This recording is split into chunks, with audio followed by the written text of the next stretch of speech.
service.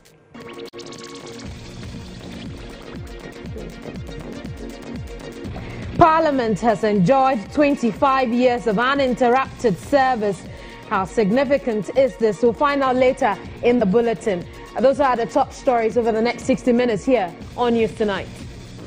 But you guys should tell him there is no floor sound.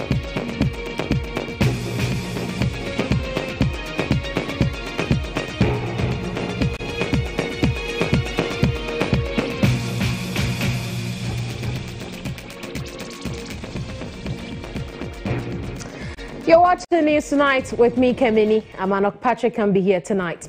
Now, what will it take to provide affordable houses for the masses? That's the question on the lips of many city dwellers who find it difficult paying high rents charged by property owners. It follows GHOne News' highlights of the challenges facing the housing sector, which has a deficit almost hitting 2 million. Tenants are forced to pay 2 years' rent advance for rooms, a situation which flouts the Rent Act. Estate developers say government must facilitate land acquisition in order to make housing cheaper. The struggle to have decent accommodation is worsened as property owners price houses out of the reach of lower or middle-income earners. Landlords, on the other hand, charge high rent, and when the first 2 years' advance is due, the landlords increase it without recourse to their plight.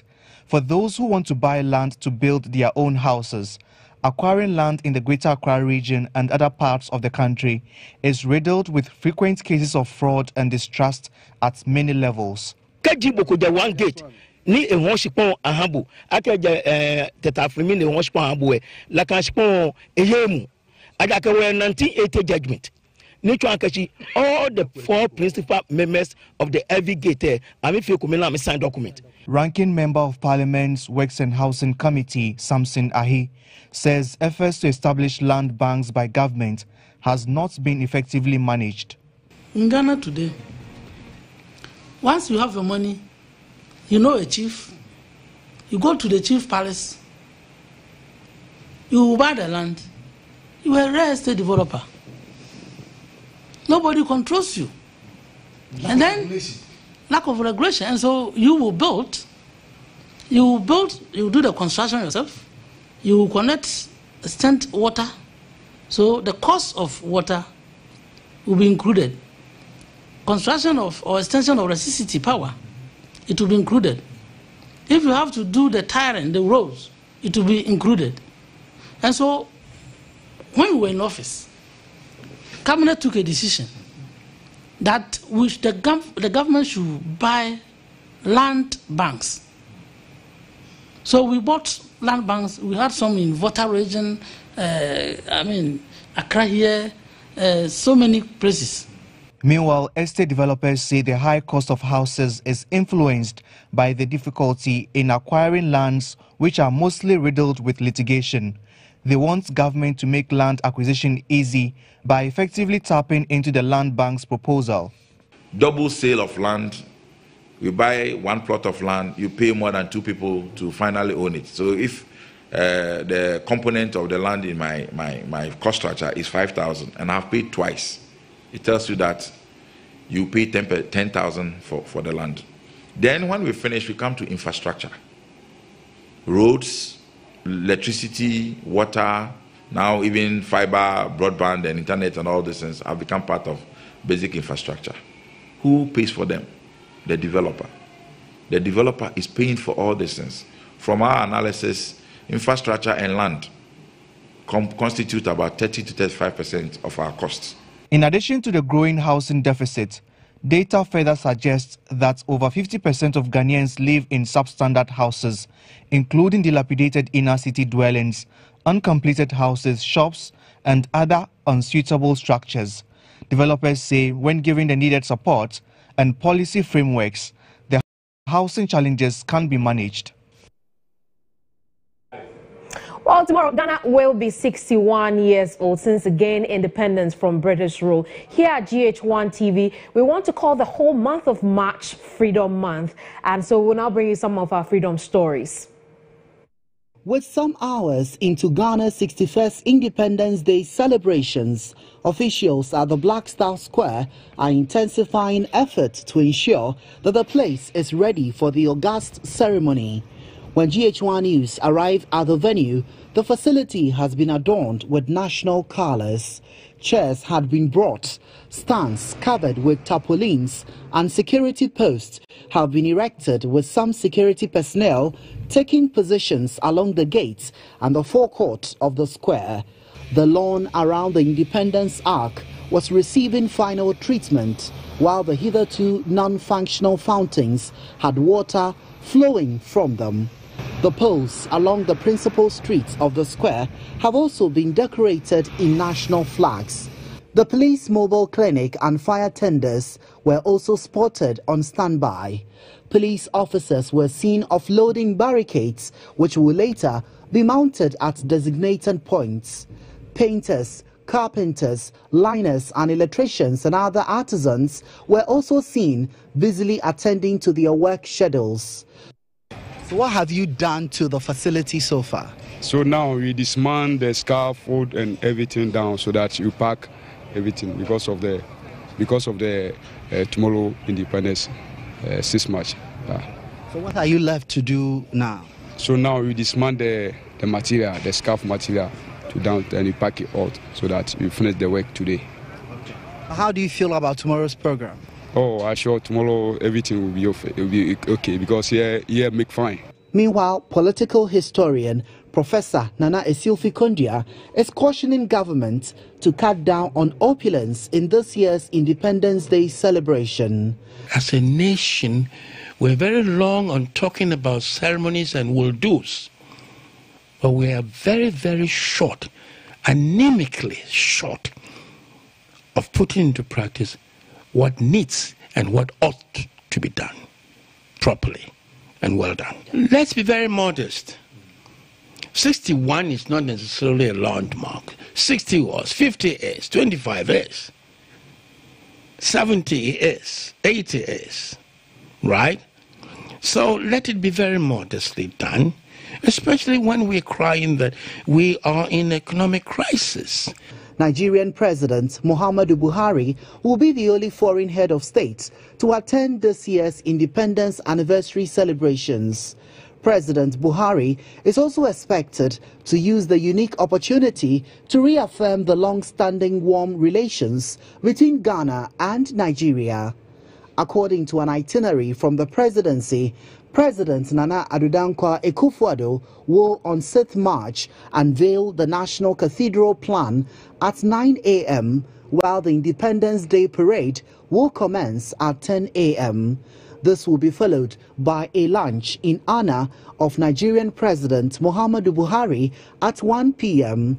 And later at 4 p.m. will be the Presidential Award at the International Conference Center. Now, in only a matter of hours, Ghana will turn 61 years old, an event that will be marked at the Black Star Square here in Accra. Before that, we hit the streets of Accra to question the public on a quest to unearth their love for Mother Ghana. People are beginning to understand the concept of democracy, and we are that. And you can look at a lot of infrastructure development also going on. Yes, we have been complaining that it's not well enough, but comparing ourselves and looking at how far we've come, I'm very proud to be a Ghanaian. I don't really get it when people talk bad about Ghana. I just love our culture, I love our dance, our music, our dressing. I just love everything about Ghana. In Ghana here, we are very peaceful, and for that matter, I'm proud to be one.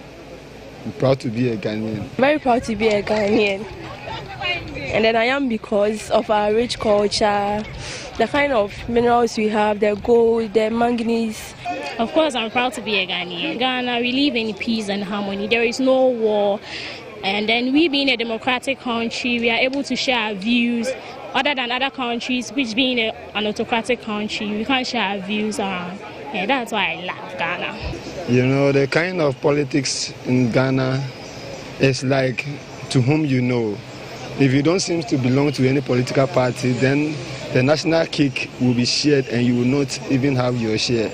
Our leaders, they are always they do only things that will favor them. They don't necessarily, or they don't always depend on, care about the others, the citizens. When political leaders are coming into power, they tell us a lot of stuff. We come to do this, we come to do that. And then it keeps our hopes high. And at the long run, they disappoint us. That's what I dislike. Environmental issues, the environment is getting destroyed. That's a little problem I have. In terms of our educational sector, some people are given a certain privileges and others are being deprived.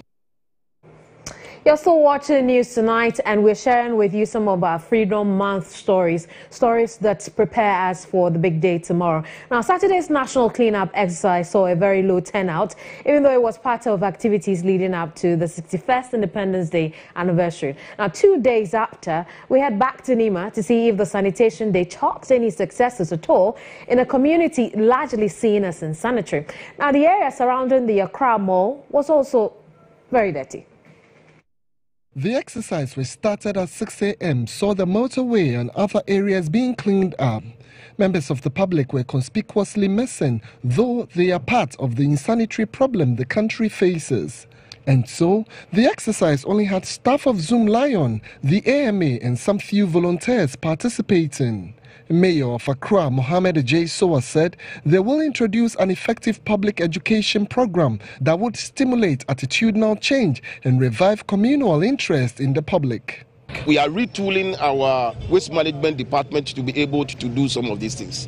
But again, some of the issues are also admittedly far bigger than arts. For instance, we've come here, you've seen these open drains. I am aware that the Ministry of Works and Housing is working on these open drains because it's very important that all these open drains are covered so that the issue about flooding in this area will be stopped. We are expecting each and every city dweller to play his part. Kofi Ada, Minister of Sanitation and Water Resources, pleaded with the public to join in the sanitation drive to keep Ghana clean. This exercise should be happening in every regional capital, in every district capital as we speak today. It is what we intend to continue every day, because the President said that you don't need 1 day for sanitation. It has to be an everyday exercise. So every day is sanitation day. We produce garbage every day. And so we should be responsible for cleaning up, collecting the waste, disposing of it every day. But only 2 days after the exercise, the area around the Accra Mall was still dirty.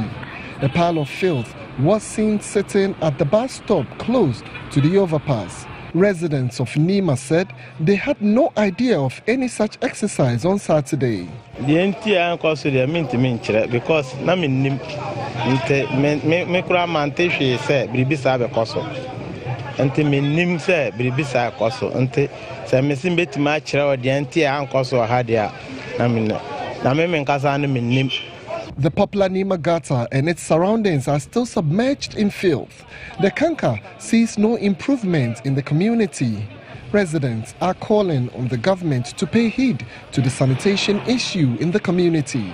I think the community also needs certain motivation, and I think the news did not reach them earlier. But I will plead the government that at least before even 2 weeks, there should be national education on this. Well, you're still here on News Tonight. When we come back, don't forget that we have a trip to Machi, where a man with disability fends for himself by farming. Don't go away.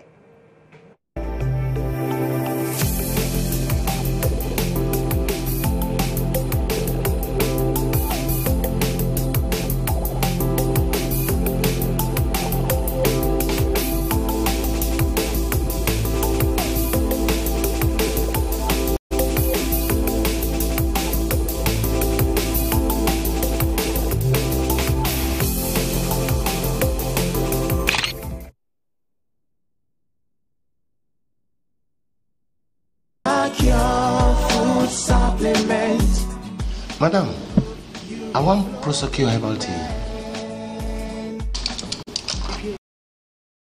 What is this? I said I want prosecute herbal tea, not capsule. This also before you. Okay, please don't go. I have some. to improve urine flow. Do not let anyone deceive you. There's nothing like Prosecure capsule. It is Prosecure herbal tea.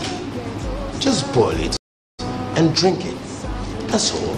Prostacure from Medimosis Prostate Center is a well-formulated food supplement acclaimed worldwide to improve urine flow. Now available at all pharmacies, filling station shops, and shopping centers nationwide. Contact the Tema, Accra, and Kumasi branches with the numbers on your screen. Visit our new ultra-modern diagnostic center at Twazako Valley, opposite the Westgate. Prostacure food supplement improves urine flow in men.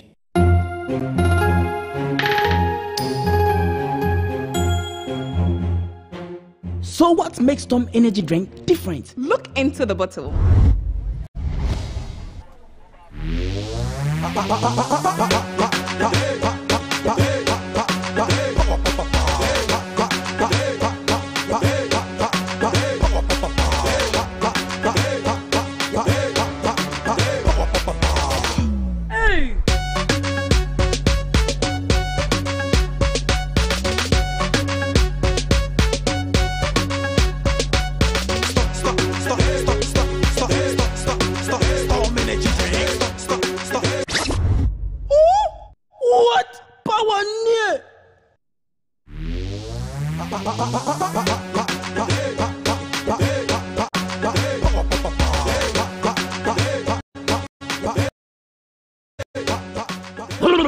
Storm Energy drink.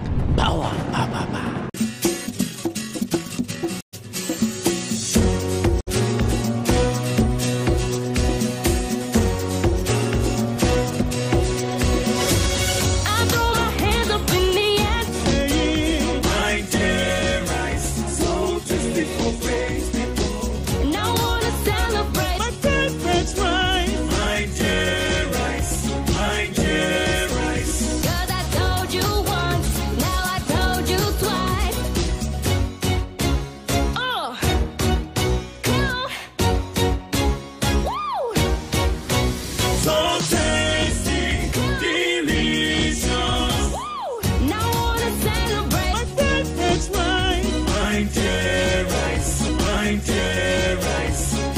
My Dear Rice, for special people, now available, Royal Dear Gold. Rijoko, I come panse. Rijoko, I am otopa. Nedane as from compa. Rijoko, the end day. I'm away to media ya drink a kobo ati. Rijoko, I come to Rijoko, Nedane as from compa. For new card be Rijoko Juni. Ayo kama ankasa na asanso ayemoto pa. Nedane yasro kopa yi.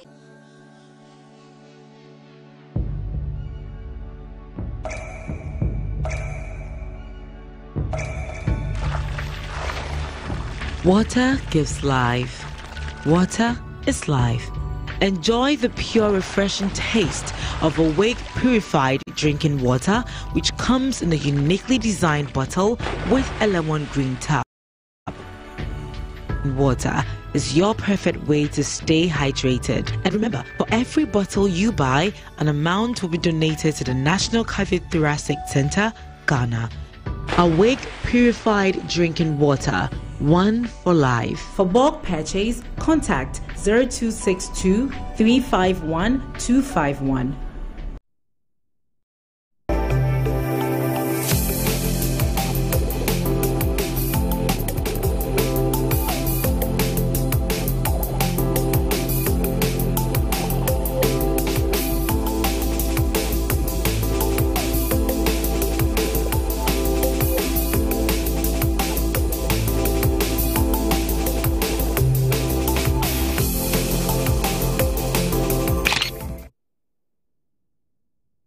We are back. You're watching GHOne Television. This is News Tonight with me, Kemini Amano. Tonight, we want to put the spotlight on compensation for personnel of the Ghana Police Service who fell in line of duty.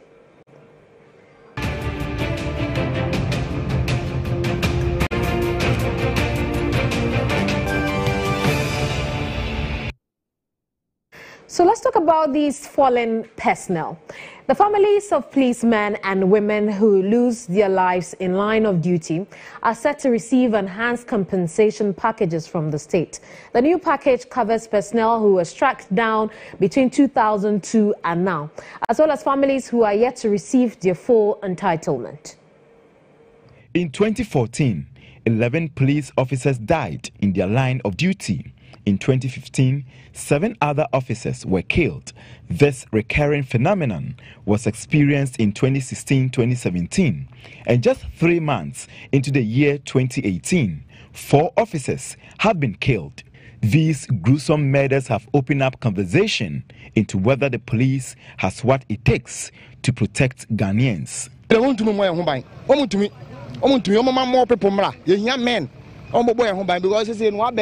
You go who can come point you kumi. So that must because me who picture. The bit my case or how you go more point you kumi. Ala police no comes me yes we information biam fama no. Because me command come me fam be kumi. Police one ya mere nti soja for mo mra kurom mema ma de hia mema ma no. This is aswodem for no be kurom. De hia mema ma no mo mra. There is no need for panic at all. We're preventing a lot of crimes, but where for any one reason or the other a crime is not prevented and it occurs, we will definitely follow up and apprehend the offenders and get them to face the full rigors of the law. So there is a lot that is being done. We are still also revising our strategies. We are patrolling day and night, whether by motor vehicles or by motorbikes or by whatever means. Though the state feels the pinch of these losses, families of these officers bear the biggest brunt, often without even getting justice for their fallen family members. The most recent death of an officer on duty is that of Emmanuel Ashlevi. He was gunned down in a jailbreak attempt at Kwabenya on January 21 this year. His family is still seeking justice. We are seeking for justice. Our brother cannot just be killed like that. The nation or the president must do something about this.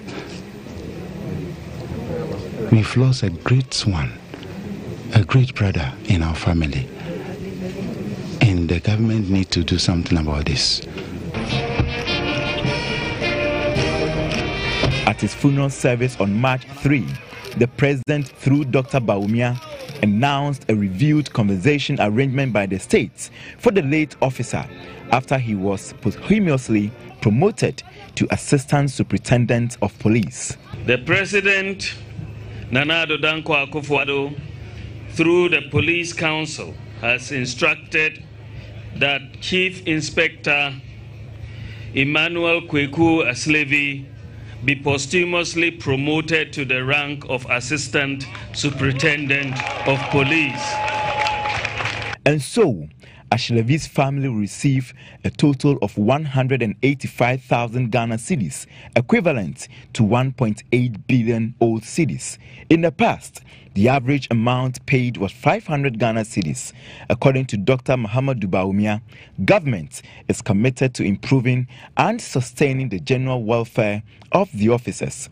It is the duty of the government and people of Ghana to protect them, to protect our policemen and women and service personnel.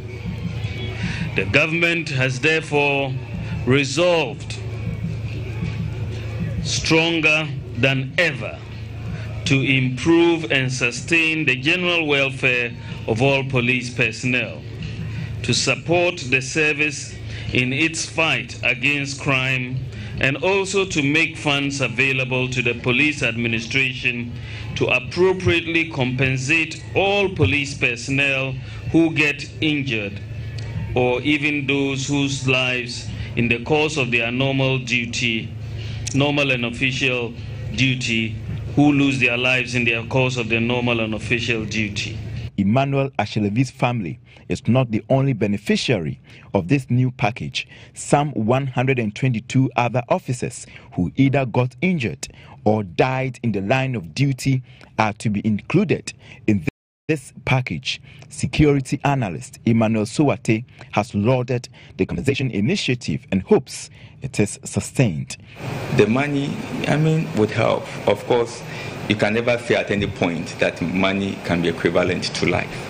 But then how do you mitigate some of the challenges born out of, for example, injury and death? So that referring to the package is a step in the right direction. We can sustain it if you manage ourselves for, but I agree that is maybe a long-term strategy in terms of adding value. It's a gradual process. All compensation payments being made to all affected personnel or their families are expected to be completed by the end of March this year.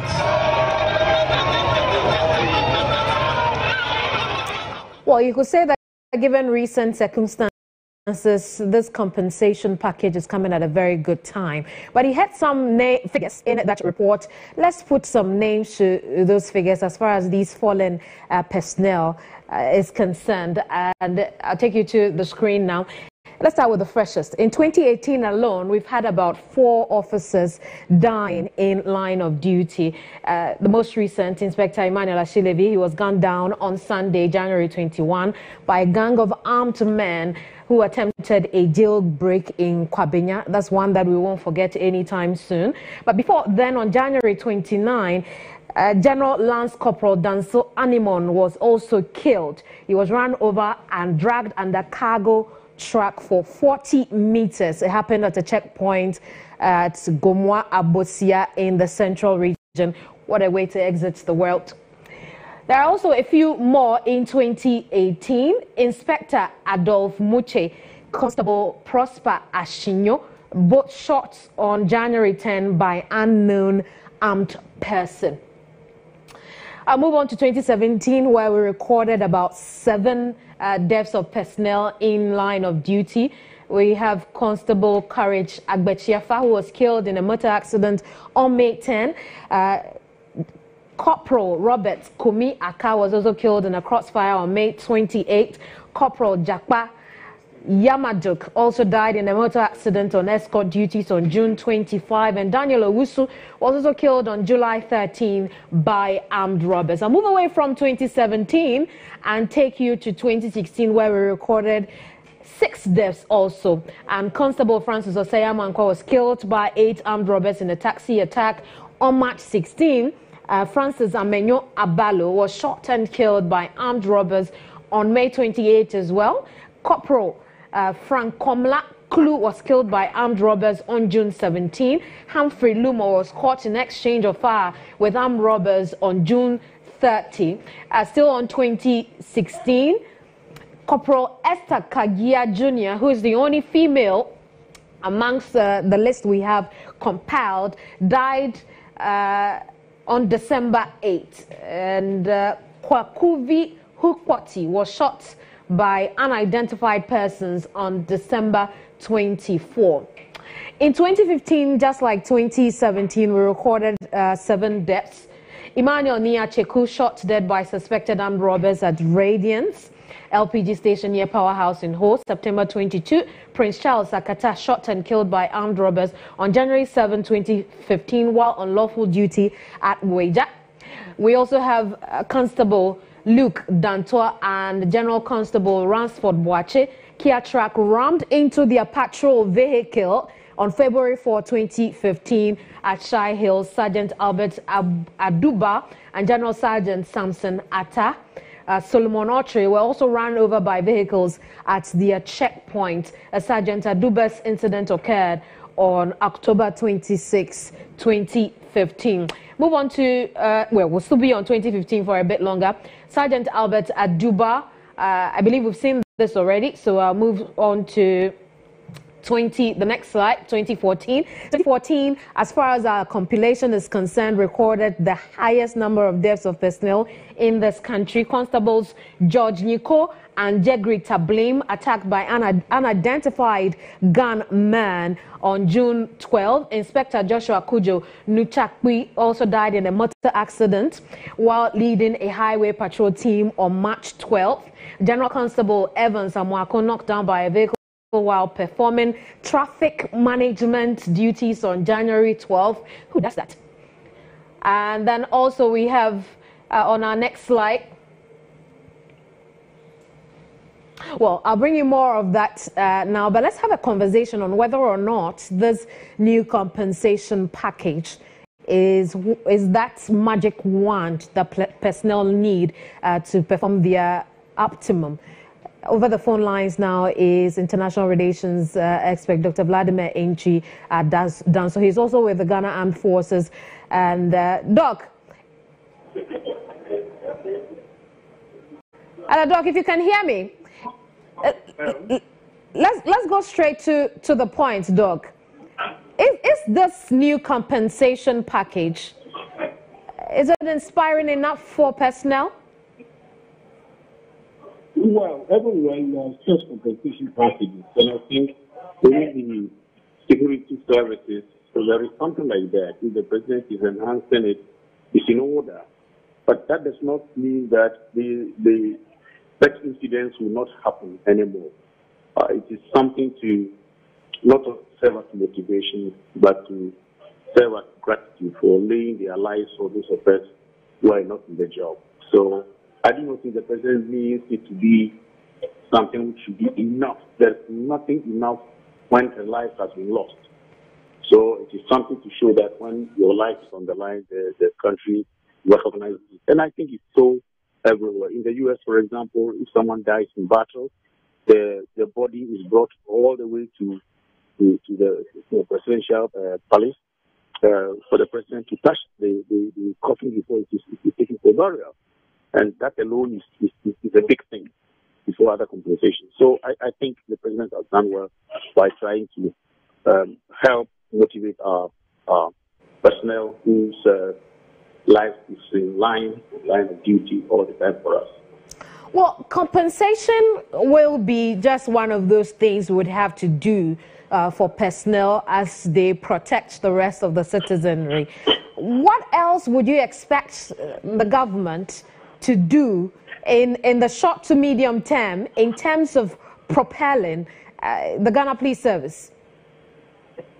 Well, we have always advocated for resourcing them, make their lives a little more comfortable by allowing them to have the necessary accoutrement, the necessary gadgets, the necessary support to help them do their duty.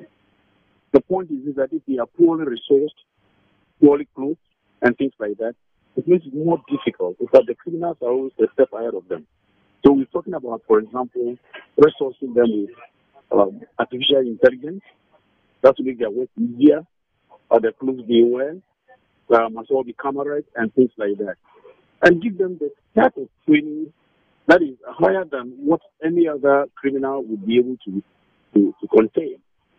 So it's not a compensation mechanism that they put in place alone, but other motivations that would make them feel that they are in a good job, something enticing many more people to go to that, the more riskier job. We have the American CEOs. They are like non-human beings because of the type of things they can do. But they are very also that the work is made easier by the use of artificial intelligence and by the motivating things that they have. Different salary framework for those who are the front line and things like that. And so there are several other things that should be done to motivate them if they are well resourced, most importantly. Well, Doc, we do know that recent events have prompted some of the steps that the Ghana Police Service is taking over the past few weeks. Now, with this in place, what kind of impact do you expect it to have on personnel? Well, every service, you might feel if you come to my college and I'm doing some reshuffle or I'm doing some changes, then I know the impact I'm expecting. And so many more people are talking against the changes. But I haven't spoken because I know that that service is one of the best services in Africa. I know what I'm talking about. And that the men and women over there are well trained. And so if anybody's service is needed in any other part, that person needs to be put there. And I think the IGP himself knows. And normally he doesn't do this on on his own whims. He has done this on advice. And so let us see what impact he intends to let us have.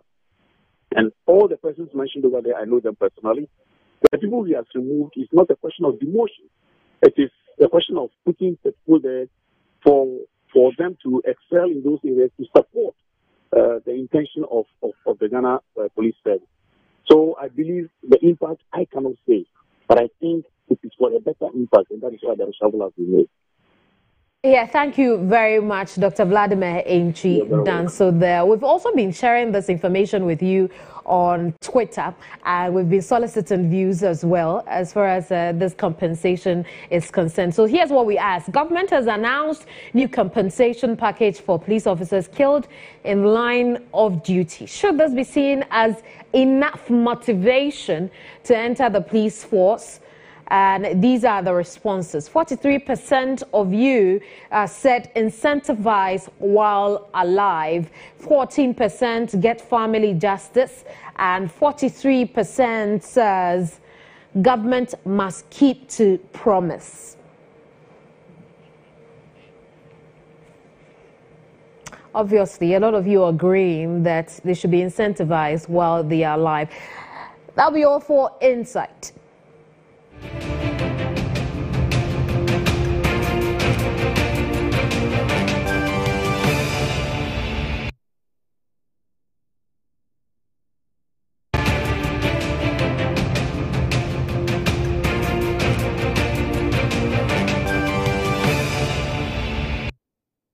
Let's talk about another slain officer, this time with the military. The trial of persons accused of lynching Major Maxwell MAHAMA has been adjourned. The adjournment was necessitated by a lack of lawyers for 5 out of the 14 accused persons. Presiding Judge Justice Mariama Owusu said it was important for all the accused persons to have some form of representation because of the nature of the crime. The first, second and fourth accused persons were represented in court by Augustine Jemfi. He indicated to the court that he is in talks with other human rights lawyers for them to pick up the case on pro bono basis to ensure that all the accused persons have proper representation.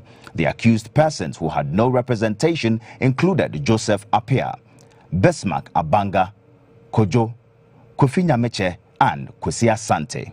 The presiding judge, Mariama Owusu, subsequently adjourned sitting to the 21st of March 2018 with a caution to the accused persons without representation that the court at the next adjourned date will force to proceed with trial. After the court sitting, family spokesperson for Major MAHAMA's family, Zachariah Sakara Ahmed, observed that the family is not happy about the number of persons standing trial for the murder of their son. It was their expectation that some 50 persons would have stood trial. The family would, however, not begrudge the police for prosecuting only 14. Looking at what we saw in the videos and the number of people that were arrested at the beginning, we thought that, we would have had more people. And I mean, you have mob justice, mob action. We expect to have a mob trial.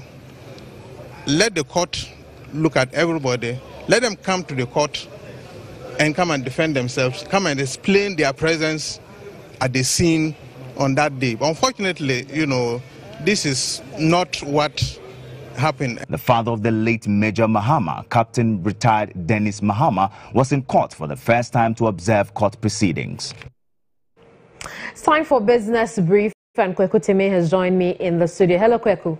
Hello, Kemeni. How are you doing tonight? I'm well. How are you? Awesome, Kemeni.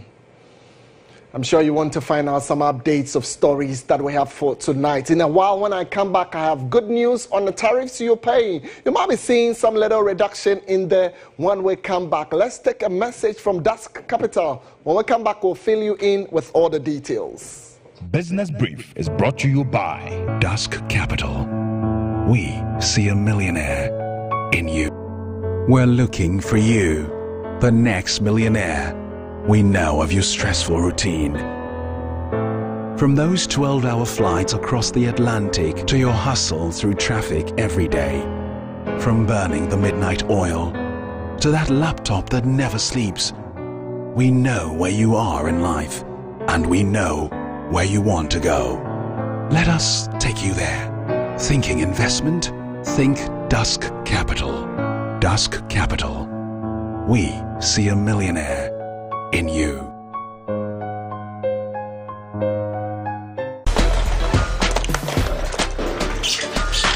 Henry, what is wrong with you and your laptop? It is not working. Hey. What at all is going on in this house? Your son's laptop is not working and my phone. Me kai me mo fabrim. Na me mama de me ko Freddy's corner. Enti ene eye manager. Se me di Freddy's corner ho dance e. A chema busia. Na de ba ko a me kai wo Freddy's corner. Eye se de wo siti wonim. Agegi wo customers.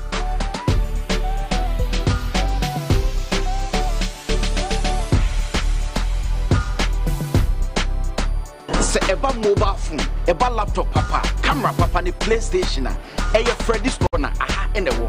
Se ko ba so mobile phone say, o camera say, o laptop say and a PlayStation. Me ha ho kra. Freddy's corner be twa you go ama. Freddy's corner, your home of authentic mobile phones and accessories.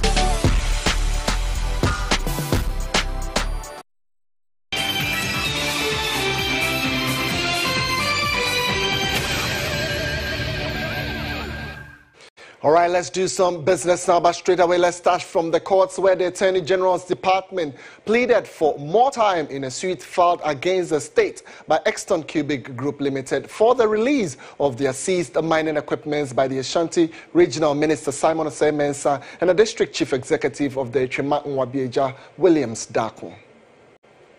The two main respondents in the lawsuit, that's Ashanti Regional Minister Simon Osei-Mensah and District Chief Executive of Twema Nwabieja District, were absent in court. But their representative from the Attorney General Department in Kumasi, lawyer Jemfua Sapon, explained to the Human Rights Court Division of the High Court that the Ashanti AG Department needs more time to study letter received from the Attorney General in relation to the case before the court.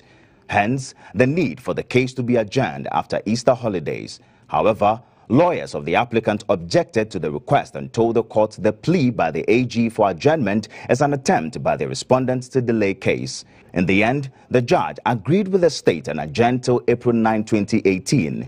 In September 2017, Ashanti Regional Minister Simon Osei-Mensah ordered the police to seize 8 trucks, 1 caterpillar, generating set and 2 container offices belonging to engineers and planners that had been contracted by the Exton Cubic Group for bauxite prospecting in the Tano of Fin Forest Reserve. Meanwhile, GHOne News' Isaac Bediako reports that the Attorney General and Minister for Justice Gloria Ifua-Ekufu has asked equipment to Exton Cubic Group. Let's talk about the cocoa industry now. And after suffering a series of setbacks with production, the cocoa processing company says it has put in place measures to revamp its operations of adding value to Ghana's premium cocoa pods. Well, the cocoa processing company was suspended from trading on the Ghana Stock Exchange in August 2017 for failing to submit its financial reports. But the new CEO of the company, Nanae Boateng, tells GHOne Business all such bottlenecks have been addressed. The CEO of cocoa processing company Nanae Boateng disclosed this when he interacted with GHOne Business at the National Cocoa Day Festival. We had some operational challenges even as up till 2016. We had to get into a tolling process with 2 ton. But come September, the new management had to meet with the bankers and rolled out a program as to how we can pay our debts and realization of our needs and the way forward. With concerns being raised about Ghana's ability to achieve its 850,000 metric ton cocoa production target, we question the public relations manager of Cocoa Board, Noah Amenya, on measures being adopted to make the target a reality. It's ourselves to achieving 850,000 metric tons. We are sure that we'll get there. But we have more than just achieving that target to be interested in. We are interested in how we can help raise the price on the world market. And so part of it is this consumption thing that we're doing. The day was also used to sensitize the public on the health and nutritional benefits of cocoa and promote its consumption amongst Ghanaians. Theodore Otumfuedu is the chairman of the Cocoa Board Senior Staff Association. And we have cocoa with all these rich contents available to us, and with a little, push here and there, encouragement here and there, we can give ourselves the best in terms of health. All right, so just before I go, let me share the good news with you. And here, the Public Utilities Regulatory Commission has reduced electricity tariffs in the country. Well, the review takes effect from the 15th of March 2018 and will be subjected to another review in year 2019. The regulator says the review process took into consideration the impending private sector participation concession within the electricity distribution sector. Here are excerpts of the statements if they are ready. The Public Utilities Regulatory Commission, after extensive stakeholder consultations, detailed technical analysis of utility tariff proposals, and consideration of inputs and concerns of consumers, approved utility tariff reductions for various electricity categories effective 15th March 2018. The Commission received tariff proposals from the utility service providers in the electricity and water sectors, namely Ghana Grid Company Limited, Electricity Company of Ghana, Northern Electricity Distribution Company, Enclave Power Company Limited, and the Ghana Water Company Limited. The Commission's key objectives in this tariff review were to ensure efficient and equitable tariffs and to ensure that tariffs are relevant to the socio-economic environment. The Commission also took into consideration the impending private sector participation (PSP) concession with the electricity distribution sector. Review of water tariffs, the statement concludes, requires further consultation. All right, so that's the news for you about 30% reduction in electricity tariffs. We're hoping that this will trickle down into the goods and services that we obviously pay for, because if you're paying lesser, then you're anticipated to get more. Well, Kemeni, yes, that's about the information 17% is a lot for residential areas. Absolutely. Yes. And maybe that is why we can celebrate 61st independence. I'm sure people elsewhere are not happy, but at least we can be glad that businesses will thrive on 30% reduction in tariff. Obviously, right? We're looking forward to this. And so we can pat the police on the back if they decide to show some fireworks somewhere at the Circle Dubai, and that's where we'll go when we come back. Stay with us. Definitely, Kemeni. Thank you. To you by Dusk Capital. We see a millionaire in you.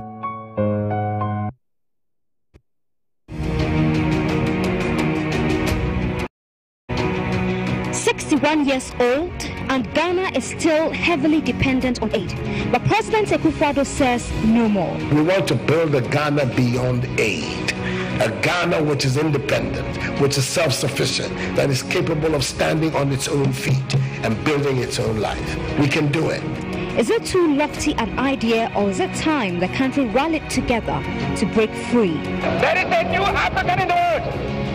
That new African is ready to fight his own battle and show that after all, the black man is capable of managing the own affairs. What is your role?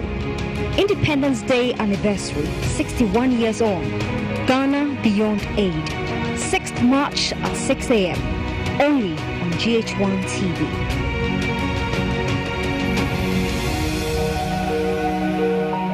Well, so ahead of that big event at the Black Star Square here in Accra, the Ghana Police Service is organized a fireworks display here in the capital city, Accra. Let's join my colleague, Della Michelle, who is with the police service at this display. Hello, Della.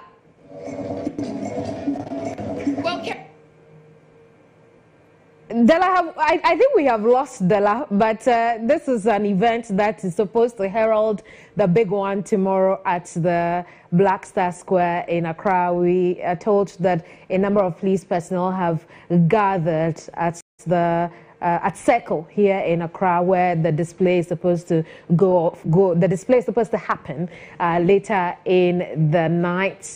We understand also that some cultural music and dance displays also happening ahead of the fireworks. We'll find out why this fireworks display is important, but Dela Michelle is joining us again. We'll give it another try. Hello, Dela.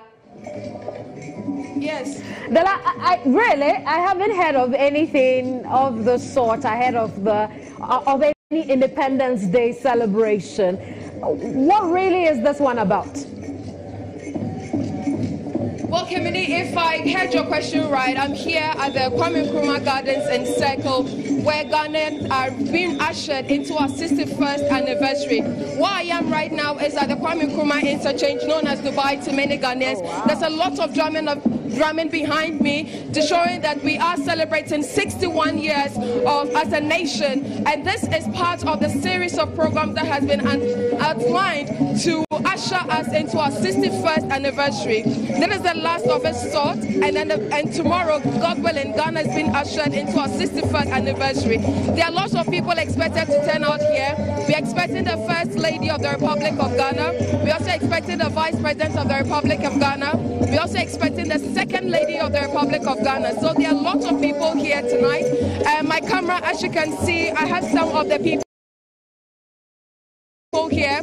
We've seen Dr. Joyce Ayu, we've seen the Deputy Regional Minister, that is Honorable Katrina Feku, also here. There are a lot of people expected to turn out here today. So right now at the Kwame Nkrumah Gardens, inside Kwame Nkrumah Interchange, it's more of noise, drumming and noise making, celebrating 61 years of Ghana's independence. Such a well-lit environment. I had no idea we could light up the place like that.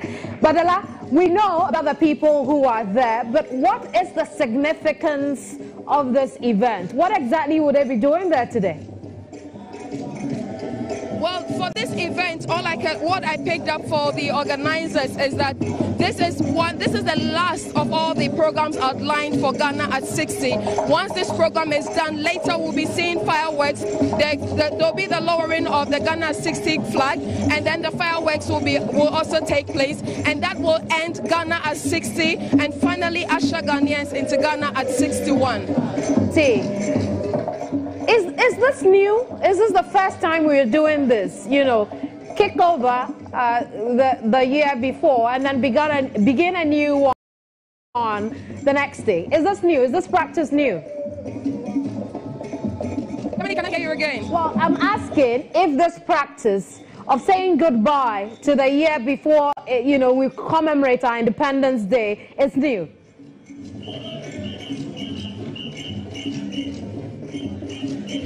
Well, I'm not sure Dela can hear us, but as you heard, the creme de la creme of government will be gathering at the Kwame Nkrumah Circle, which has also been christened Circle Dubai, where they will say goodbye to Ghana 60 celebrations and officially bring in Ghana at 61, which event will take place, which the event will take place tomorrow at the Black Star Square.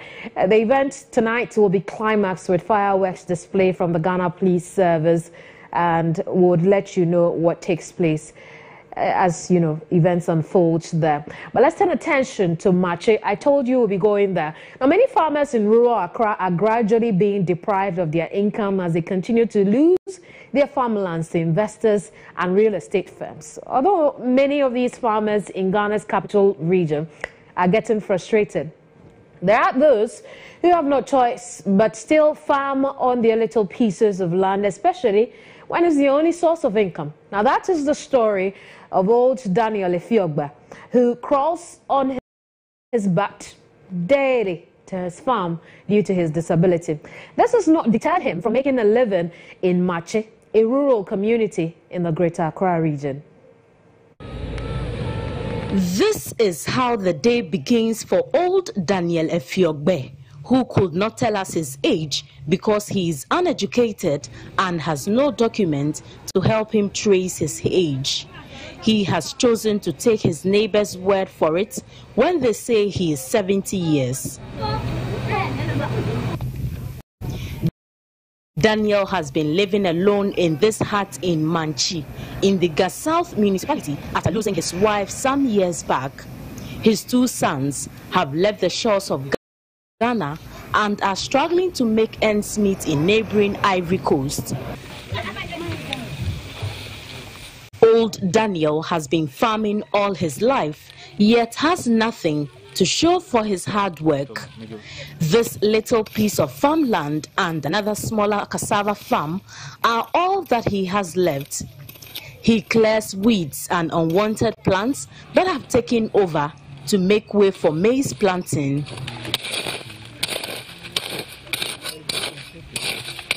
Amazed by how fast he weeds, dragging his bat around on the ground and clearing the weeds with his bare hands, I asked whether he feels safe.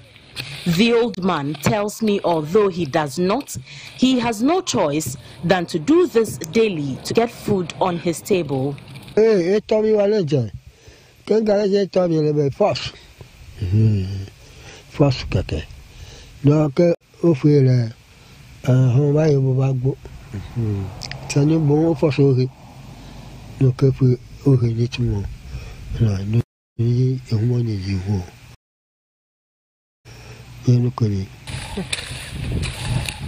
Relying on rainfall as the only form of irrigation means unpredictable yield, but even on days that the rains have been favorable, pests frequently destroy his farm produce. Even if he is able to harvest a reasonable quantity of farm produce, he encounters another challenge of transporting foodstuff to the market. After toiling to grow and harvest his maize and cassava, he only gets to enjoy just a little of the fruit of his hard labor, as his neighbors buy on credit and sometimes do not pay back.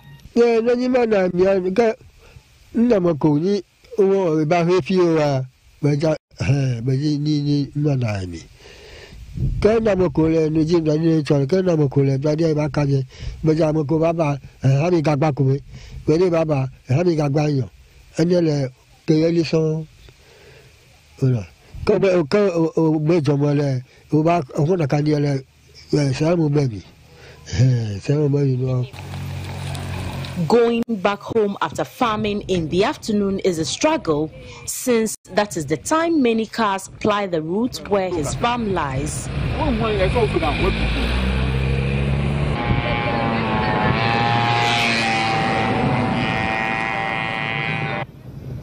Farming in Manchi and adjoining towns has become unattractive as commercial activities and real estate developers take over farmlands.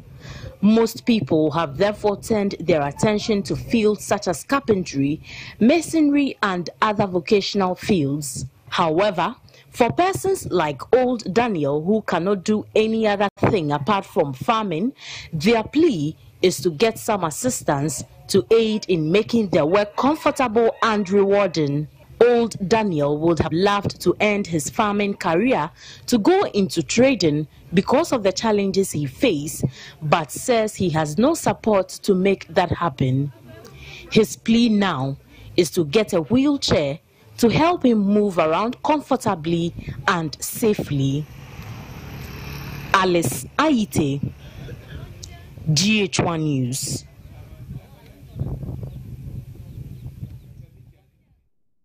You know what to do if you would want to reach out to Daniel. Just get in touch with GHOne Television. Now, with that said, let's turn attention to GHOne, where this year's edition of the annual Oscars was nothing short of expectation as Shape of Water took the ultimate bow of the night. Glitz, glamour, and a mixture of emotions were all in character as the night's activities unfolded.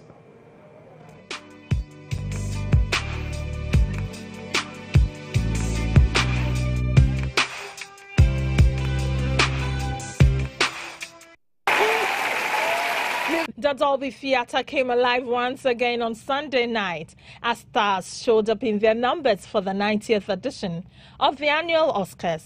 Known as the biggest rewarding event across the globe for actors, filmmakers, producers and all other stakeholders in the movie industry, the 2018 edition was nothing short of glamorous.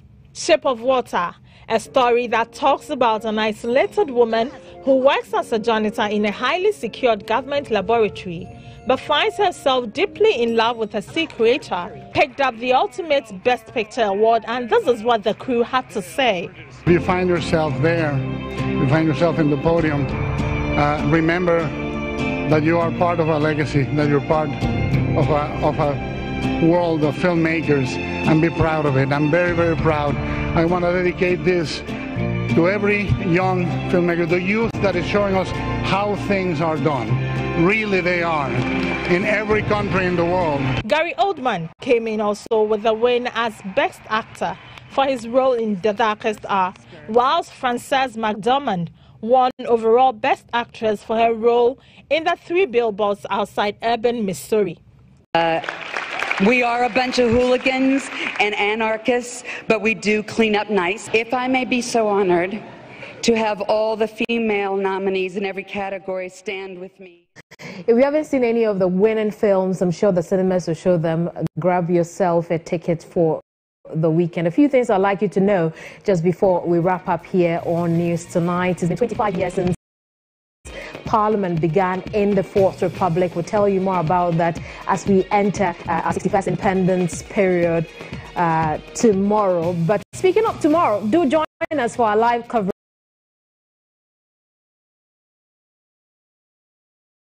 here of the Independence Day Parade. I'll join the morning show team and bring you up to the minute updates of events that are happening there. But just so you know, President of Nigeria, Muhammadu Buhari, is in the country already. My name is Kemini Amano. Good night.